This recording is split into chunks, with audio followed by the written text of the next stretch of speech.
देवेंद्र यादव जी से प्रार्थना करूंगा कि हमारे बहुत ही लोकप्रिय सांसद माइनॉरिटी के चेयरमैन इमरान प्रताप गढ़िया का बादली विधानसभा में पहुंचकर अभिनंदन और स्वागत करेंगे। बादली में आए इसी तरह स्वागत होगा क्या? जोरदार तालियों के साथ स्वागत करेंगे और मेरे साथ एक नारा देंगे, कांग्रेस पार्टी जिंदाबाद जिंदाबाद।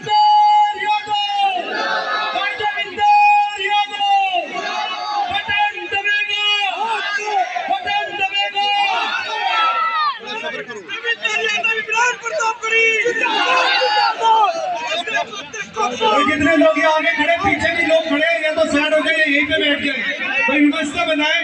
मेरी रिक्वेस्ट है सभी साथियों से, पीछे भी है, बैठ जाए भैया पीछे।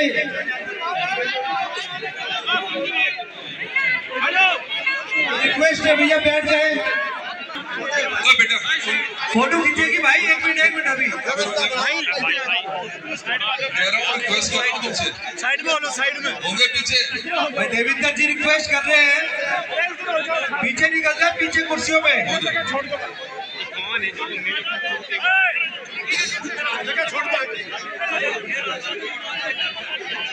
थोड़ा पीछे।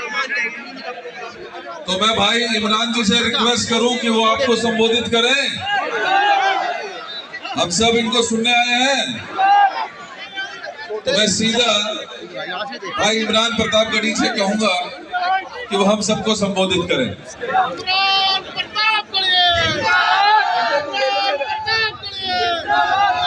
बादली की ये ऐतिहासिक धरती और आपके चहेते प्रत्याशी, आपके भाई, आपके बेटे, और लगातार आपके सुख दुख में कई साल से, तकरीबन 2.5-3 दशक से आपके बीच में एक परिवार का हिस्सा बनकर के रहने वाले आपके बेटे देवेंद्र यादव जी, जो आपके प्रत्याशी हैं। साथियों, पहली बार आपके बीच में हाजिर हुआ हूं। बहुत दिन से सोच रहा था कि बादली चुनाव के दौरान आपसे आऊंगा, मुलाकात करूंगा।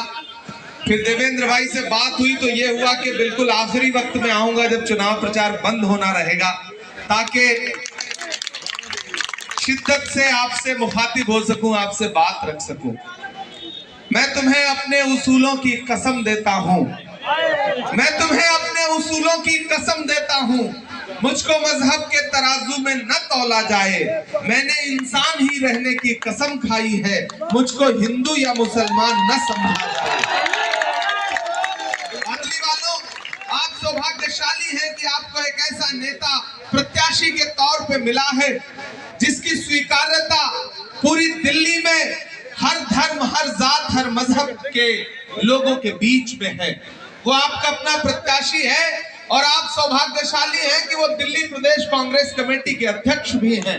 राहुल गांधी जी उन पे कितना भरोसा करते हैं, कितना स्नेह करते हैं, कितना प्यार करते हैं कि वो सिर्फ एक विधानसभा के नेता नहीं है, बाकी विधानसभाओं को एक विधानसभा के नेता मिले हैं, लेकिन आपको प्रदेश का अध्यक्ष होने के साथ साथ एआईसीसी का एक इतना बड़ा नेता मिला है जो कई राज्यों में बतौर प्रभारी कार्य करता है। मैं उस भाई के लिए आपके बीच में आया हूं। साथियों, ये लड़ाई बहुत महत्वपूर्ण है। आने वाली 5 तारीख को आपको अपने घरों से बाहर निकलना है। हमारे साथी पप्पू यादव जी भी आ गए हैं, एक बार ताली बजा करके आप उनका भी स्वागत करें। आइए पप्पू भाई।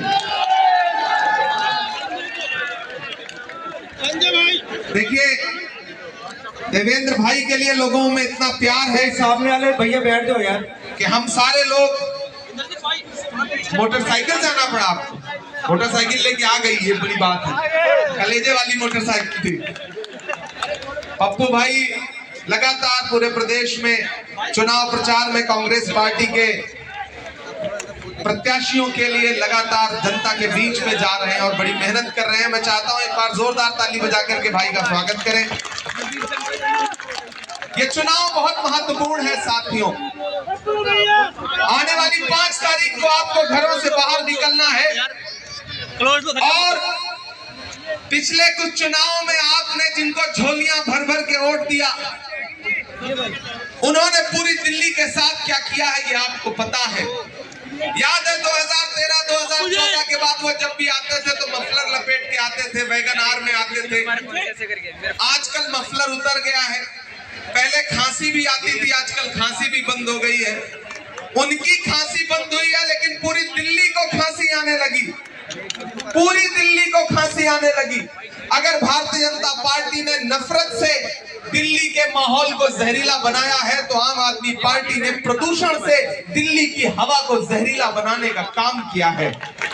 यहाँ तमाम अलग अलग समाजों के, अलग अलग धर्मों के लोग बैठे हैं। मैं तो आपसे इतना कहना चाहता हूं साथियों कि देवेंद्र यादव जी, पूरे दिल्ली में हमारे पास जो सर्वे है, उसकी जो रिपोर्ट है, वो ये कह रही है कि बहुत बड़े अंतर के साथ भाई देवेंद्र यादव जी इस चुनाव को जीतने जा रहे हैं। बिल्कुल। मुझे भी कांग्रेस पार्टी ने आदेश दिया कि जाइए और अपने समाज के लोगों से विशेष रूप से बात करिए, उनसे कहिए कि अगर आपके हर मुद्दे पर कांग्रेस पार्टी खड़ी है तो फिर आपको भी कांग्रेस पार्टी के साथ खड़ा होना पड़ेगा। मैं आपसे सवाल पूछना चाहता हूं साथियों, और मैं चाहता हूं कि मेरे ये सवाल पूरी दिल्ली में पहुंचाया जाए और खास तौर से बादली विधानसभा में जरूर इसे पहुंचाया जाए। मुझे बताओ दिल्ली वालों कि जब दिल्ली चल रही थी, दिल्ली धुआं धुआं थी, नफरतों की आग लगी थी, तो कोई केजरीवाल निकला था अपने घर से? नहीं निकला। निकला कौन? राहुल गांधी निकले, देवेंद्र यादव निकले, कांग्रेस पार्टी निकली, लोगों के बीच में गई, लोगों को अपने सीने से लगाया, उनके जख्मों पर मरहम लगाने का काम किया। मुझे बताओ कि जब हाथरस में एक दलित बिटिया के साथ बलात्कार हुआ, रात के 2 बजे उसकी लाश को जला दिया गया, तो बताओ कोई अरविंद केजरीवाल अपने घर से बाहर निकला? बताओ कोई नरेंद्र मोदी जी अपने घर से बाहर निकले? नहीं निकले। कौन निकला? राहुल गांधी जी निकले, कांग्रेस पार्टी निकली और जाकर के उस दलित बिटिया के परिवार को सीने से लगाया, उनके आंसू पोंछने का काम किया। बताओ मुझे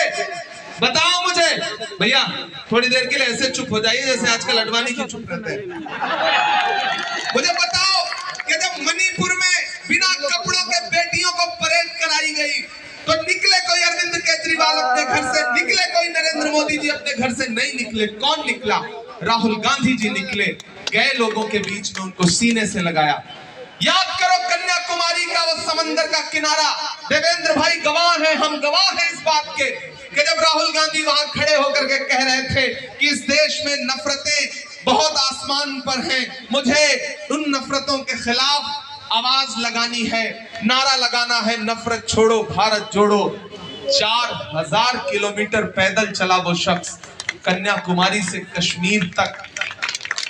मैं चला हूं राहुल गांधी के साथ, देवेंद्र भाई चले हैं राहुल गांधी के साथ, हमने देखे हैं राहुल गांधी के पांव के छाले। मैं चलता था उनके साथ तो मुझसे मीडिया के साथी कहते थे कि इमरान साहब आप तो शायर हैं, राहुल गांधी के साथ चल रहे हैं, आप बताइए क्या कहेंगे? तब मैं कहता था कि जो हर जालिम से टकराएगी वो आंधी बनाऊंगा, नए अंग्रेज आए हैं, नया गांधी बनाऊंगा। हम चले हैं, हम सिपाही की तरह राहुल जी के साथ रहे हैं। तो मैं यहाँ खड़ा होकर के आपसे पूछना चाहता हूँ, अगर आपके मुद्दों पर राहुल गांधी खड़ा है, अगर आपके मुद्दों से अरविंद केजरीवाल गायब है, तो फिर आपका फर्ज क्या बनता है? अगर दिल्ली में जलती हुई दिल्ली की आग बुझाने के लिए राहुल गांधी खड़ा है, अगर संभल में राहुल गांधी खड़ा है, अगर हाथरस में राहुल गांधी खड़े हैं, अगर मणिपुर में राहुल गांधी खड़े हैं, अगर कन्याकुमारी में राहुल गांधी खड़े हैं, अगर कश्मीर में राहुल गांधी खड़े हैं, अगर डॉक्टर बाबा साहब अंबेडकर के संविधान को बचाने के लिए इस देश के हाकिम से आंख मिला के राहुल गांधी लड़ रहे हैं, तो फिर आप अपना वोट अगर किसी बहुरूपीय को देंगे तो आप अपने जमीर के साथ, अपने स्वाभिमान के साथ नाइंसाफी करेंगे। मैं आपसे अपील करने आया हूं और एक बहुत महत्वपूर्ण बात साथियों आपसे कहना चाहता हूं। किसी ने कहा है कि जब तक शेर अपनी कहानियां खुद लिखना नहीं सीखेंगे तब तक शिकारी अपनी कहानियों में खुद को महान बताते रहेंगे। न हम सफर न किसी हम नशी से निकलेगा, हमारे पांव का कांटा हम ही से निकलेगा। वतन की रेत मुझे एड़ियां रगड़ने दे, मुझे यकीन है पानी यहीं से निकलेगा। कल मुझसे मीडिया के साथियों ने कहा कि इमरान साहब भाजपा और आम आदमी की पार्टी आजादी के बीच में यमुना के पानी को लेकर के जंग चल रही है, आरोप प्रत्यारोप चल रहा है। आप केजरीवाल से क्या कहेंगे? मैंने कहा मैं केजरीवाल जी से यमुना जी के पानी का नहीं बल्कि चुल्लू भर पानी का जिक्र करूंगा।